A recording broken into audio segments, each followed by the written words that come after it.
Hey, this is Dr. Steve Horowitz here with the first in my series called Sprinting for the Non-Sprinter Masters Fitness Athlete.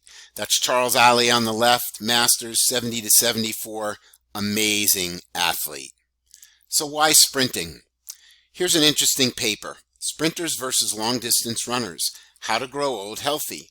The paper says, so far, aging studies have concentrated on endurance athletes. Master sprint-trained athletes were not the main focus of attention. We proposed the novel hypothesis that the sprint model of lifelong physical training that involves high-intensity exercise is at least as beneficial as moderate-intensity endurance exercise for successful aging. Long-term sprint-oriented training more effectively promotes bone mineral density, muscle mass, neuromuscular function, and probably training adherence. My Twitter colleague, Dr. Howard Lukes, in a great article, Muscle Mass, Strength, and Longevity, says, Sarcopenia is a fancy word for age-related loss of muscle mass. Sarcopenia, or the decline of skeletal muscle tissue with age, is one of the most important causes of functional decline and loss of independence in older adults. Sarcopenia starts to appear in our 40s. Loss of muscle mass is predictive of a shorter lifespan and worse recovery after injury or surgery.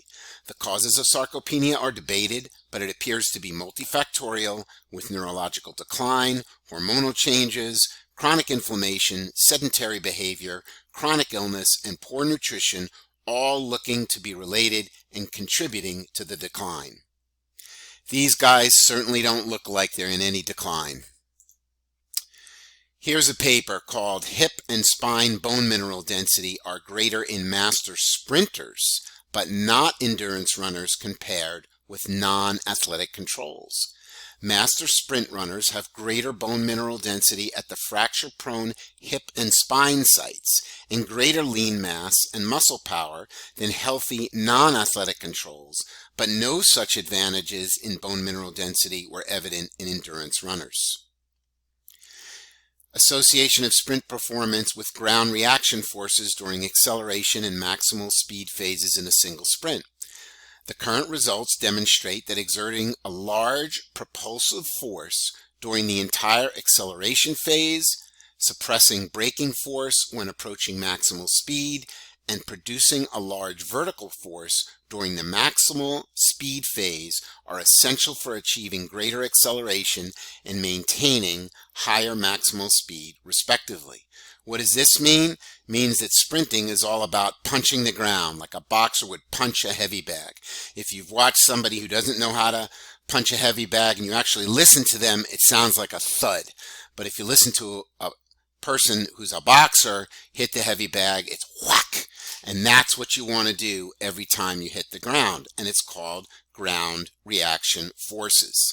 So in the elite athletes at the bottom of this page, courtesy of Jonas Dodu, less than 200 milliseconds in the first two steps. That's how long the foot is contacting the ground.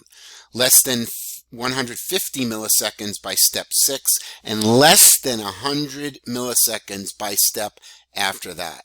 Short ground contact time, lots of power into the ground. That's what sprinting is about.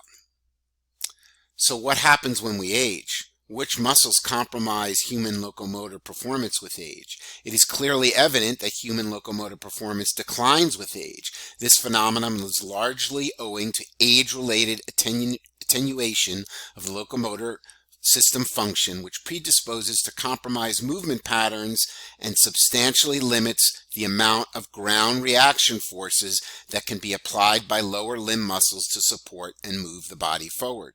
During sprinting, the middle-aged and older adults generated less muscle moments and power from the ankle and the hip joints. That means if we let sarcopenia sink in, we're going to have less ground reaction force. We're just going to be slower. And as this paper corroborates, low strength is related to diminished ground reaction forces and walking performance in older women. In older women with low strength, diminished peak vertical ground reaction forces were associated with slower walking speeds, putting them at risk for mobility, limitation, disability, poor health, and loss of independence. But not in these women. Sprint and endurance power in aging, an analysis of Masters athletic world records. Recent studies have suggested that selective atrophy of type 2, those are the power fibers, power muscle fibers, may be more related to disuse than aging. Let's repeat that. That selective atrophy of type 2 fibers may be more related to disuse rather than aging, since it can be reversed by resistive training. Importantly, any loss of muscle fibers due to neuropathic phenomena cannot be reversed. Hence, Masters athletes, having been exposed to lifelong training, do not show any disuse-related fiber atrophy, and from 40 to 80 years of age, their fiber size remains constant. And this last study, deviating running, kinematics, and hamstring injury. So does technique matter? Can we improve sprint performance and overall body performance by working on technique and prevent injuries? Our findings indicate that running coordination might actually be associated with the risk of sustaining a hamstring injury.